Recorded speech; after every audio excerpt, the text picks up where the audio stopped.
Pourrions-nous vivre dans un monde où la beauté n'existe pas?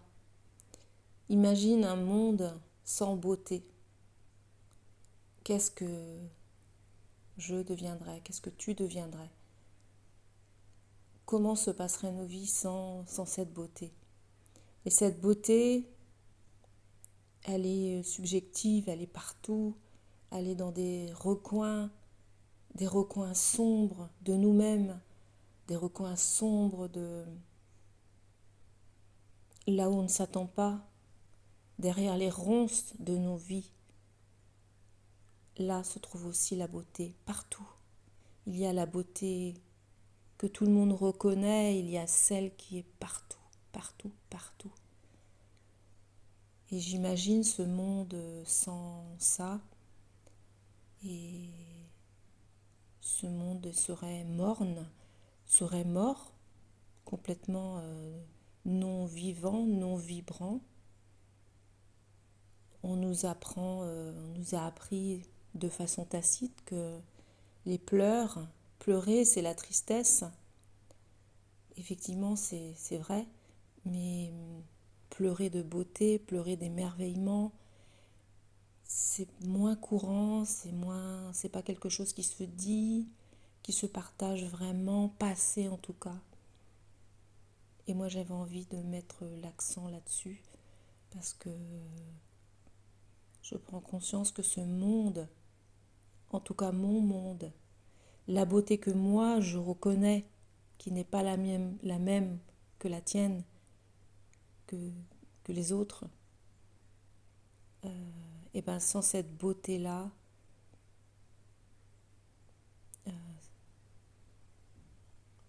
ben j'ai plus de mots. Il y a un vide. Je vois pas à quoi bon continuer s'il n'y avait pas cette beauté. Et cette beauté, elle est partout, partout, partout. Et je peux aussi la créer. Je peux aussi mettre tellement l'attention dessus, mais sans même la chercher. Mais c'est comme une priorité, quelque chose qui est comme un bouton que j'aurais activé en moi, comme quelque chose que j'aurais formulé comme ça, et qui apparaît à mes yeux, mais ça apparaît aussi les yeux fermés. C'est difficile d'en parler, ça se ressent. Et je ne parle pas que de la beauté que l'on voit. Il y a la beauté que l'on voit, évidemment. Il y a la beauté que l'on entend, la musique, les sons, les paroles, les choses qui nous nourrissent. Il y a, oui, il y a la beauté des yeux, elle est partout, partout. Chez quelqu'un, dans des œuvres d'art, la nature, beaucoup la nature. Et il y a cette beauté aussi que l'on ressent, quelque chose qui fait vibrer l'intérieur, qui fait pleurer même, tellement ça attendrit quelque chose en nous. Il y a cette beauté qui fait dire waouh, et qui expanse, la beauté expanse toujours. Il y a la beauté qui fait waouh, à presque n'en pas revenir tellement c'est beau, et qui fait comme un feu d'artifice en soi. Et il y a aussi cette beauté, mais tellement simple, tellement intérieure, tellement profonde, qui se développe au fur et à mesure, et que je vois partout, mais de plus en plus. Et ça ne m'empêche pas du tout de voir l'autre versant. Je vois la laideur, je vois ce qui ne me plaît pas, ce que je rejette, ce qui ne me va pas, mais justement, c'est pas un problème non plus, parce que plus je vois ce qui me heurte, ce que je ne veux pas, ce que je ne veux plus, ce que je trouve laid, et ben plus je me situe à regarder juste à côté, Et là, juste à côté, il y a toujours quelque chose. Et même, parfois et souvent d'ailleurs, aussi, dans cette laideur, j'ai pu voir des choses, mais tellement belles, mais complètement inattendues, que c'est fou en fait. C'est vraiment mettre son attention sur la beauté, sur l'émerveillement.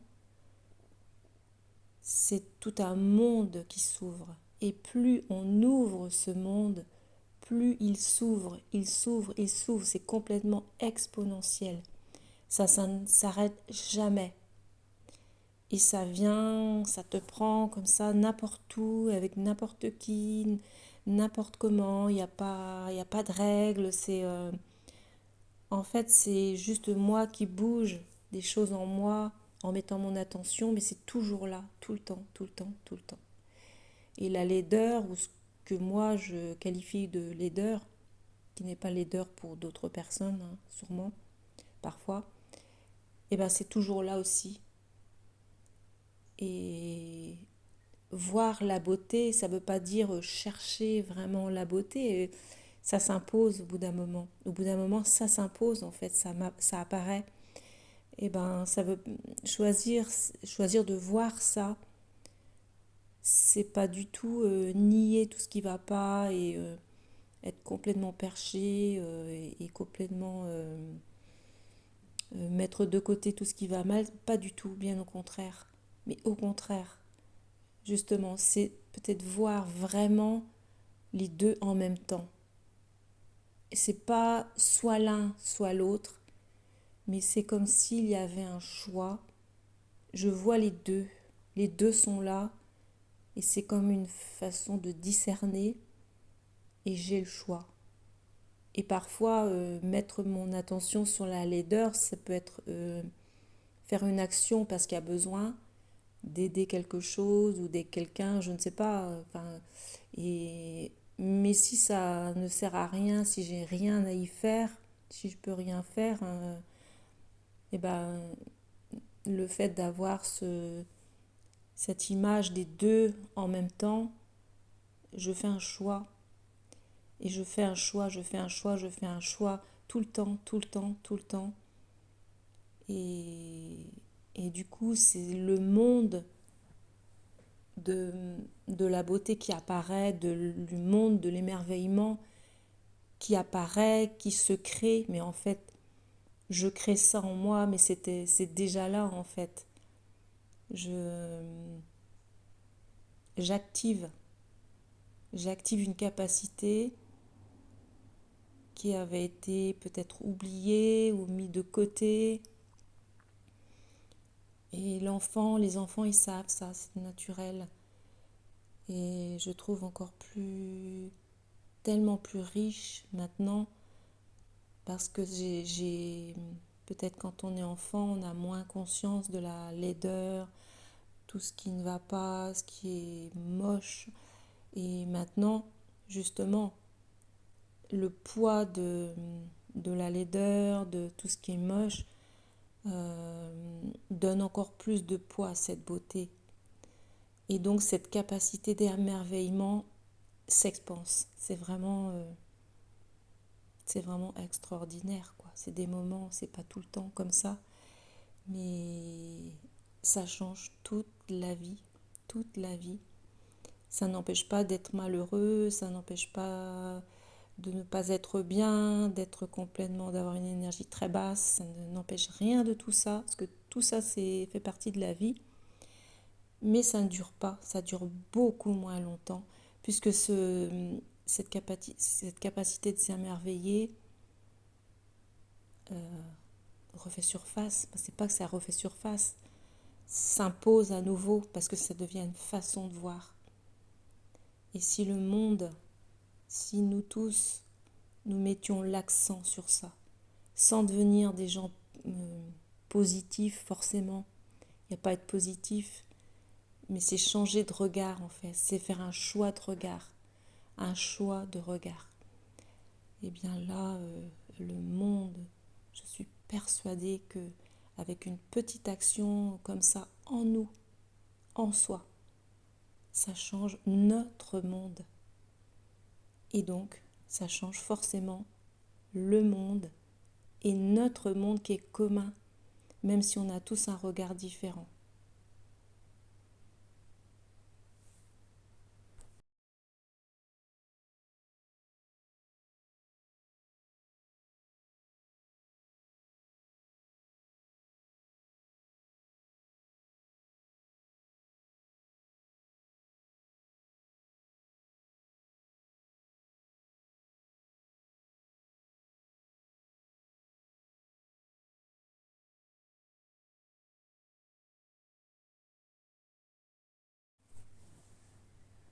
Pourrions-nous vivre dans un monde où la beauté n'existe pas? Imagine un monde sans beauté. Qu'est-ce que je deviendrais? Qu'est-ce que tu deviendrais? Comment se passeraient nos vies sans cette beauté?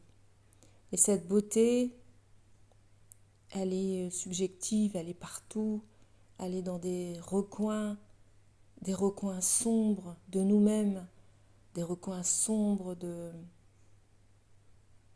là où on ne s'attend pas, derrière les ronces de nos vies. Là se trouve aussi la beauté, partout. Il y a la beauté que tout le monde reconnaît, il y a celle qui est partout, partout, partout. Et j'imagine ce monde sans ça, et ce monde serait morne, serait mort, complètement non vivant, non vibrant.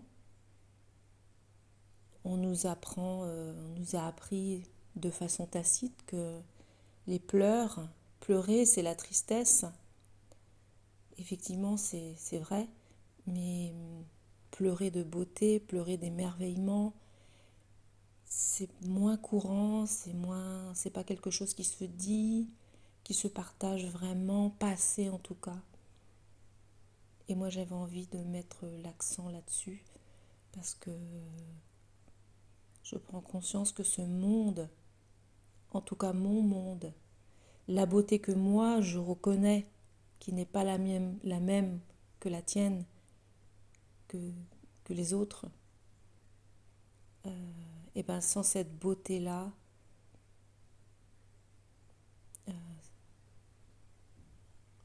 ben j'ai plus de mots. Il y a un vide. Je vois pas à quoi bon continuer s'il n'y avait pas cette beauté. Et cette beauté, elle est partout, partout, partout. Et je peux aussi la créer.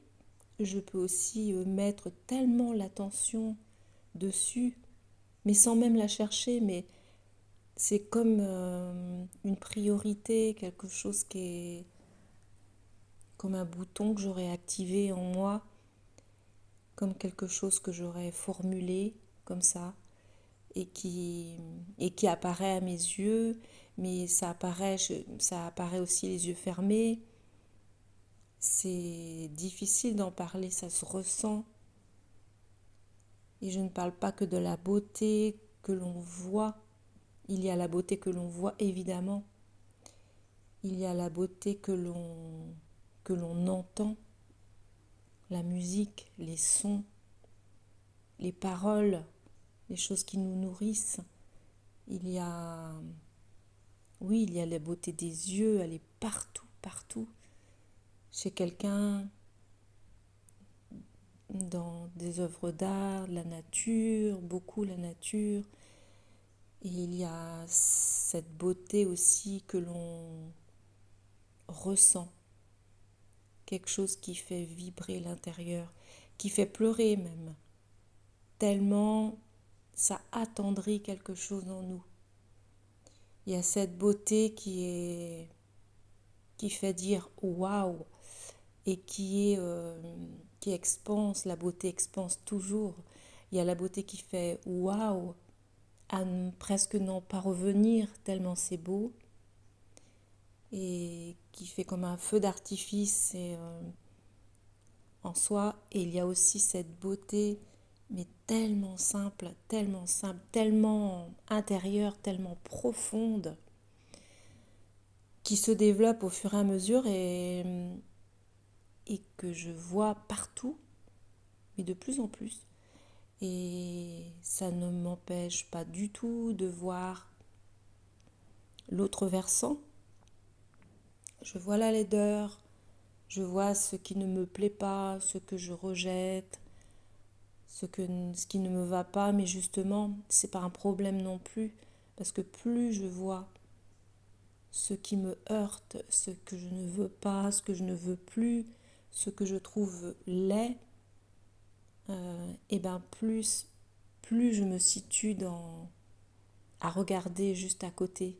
Et là, juste à côté, il y a toujours quelque chose. Et même, parfois et souvent d'ailleurs, aussi, dans cette laideur, j'ai pu voir des choses mais tellement belles, mais complètement inattendues, que c'est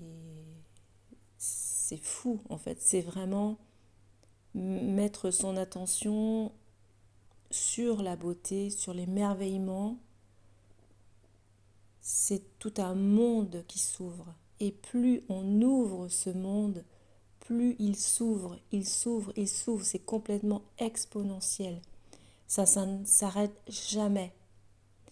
Et ça vient, ça te prend comme ça n'importe où, avec n'importe qui, n'importe comment. Il y a pas de règles.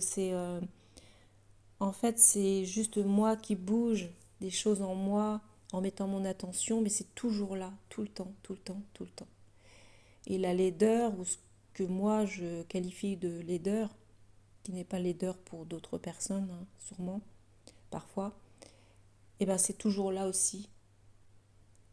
Et voir la beauté, ça ne veut pas dire chercher vraiment la beauté.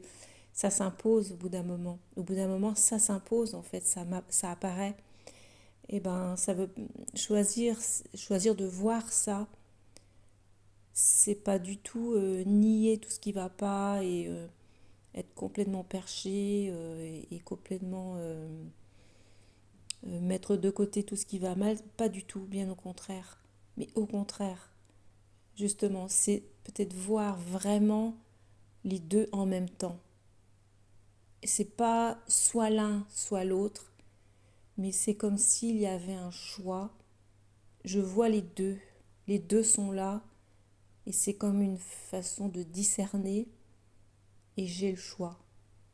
Et parfois, mettre mon attention sur la laideur, ça peut être faire une action parce qu'il y a besoin d'aider quelque chose ou d'aider quelqu'un, je ne sais pas. Enfin, mais si ça ne sert à rien, si j'ai rien à y faire, si je peux rien faire, et ben, le fait d'avoir cette image des deux en même temps, je fais un choix. Et je fais un choix, je fais un choix, je fais un choix tout le temps, tout le temps, tout le temps. Et, et du coup, c'est le monde de, de la beauté qui apparaît, du monde de l'émerveillement qui apparaît, qui se crée. Mais en fait, je crée ça en moi, mais c'est déjà là en fait. Je, j'active, j'active une capacité qui avait été peut-être oubliée ou mis de côté. Et les enfants, ils savent ça, c'est naturel.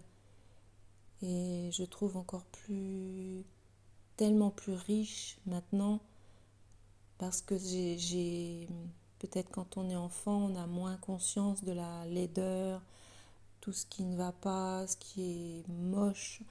Et maintenant, justement, le poids de la laideur, de tout ce qui est moche, donne encore plus de poids à cette beauté. Et donc cette capacité d'émerveillement s'expanse. C'est vraiment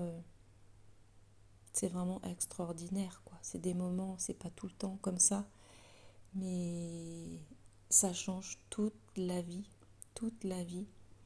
Ça n'empêche pas d'être malheureux, ça n'empêche pas de ne pas être bien, d'avoir une énergie très basse, ça n'empêche rien de tout ça, parce que tout ça fait partie de la vie. mais ça ne dure pas, ça dure beaucoup moins longtemps, puisque cette capacité de s'émerveiller refait surface. C'est pas que ça refait surface, s'impose à nouveau parce que ça devient une façon de voir. Et si le monde, si nous tous, nous mettions l'accent sur ça, sans devenir des gens positifs forcément, il n'y a pas à être positif, mais c'est changer de regard en fait, c'est faire un choix de regard, un choix de regard. Et bien là, le monde, je suis persuadée que avec une petite action comme ça en nous, en soi, ça change notre monde. Et donc, ça change forcément le monde et notre monde qui est commun, même si on a tous un regard différent.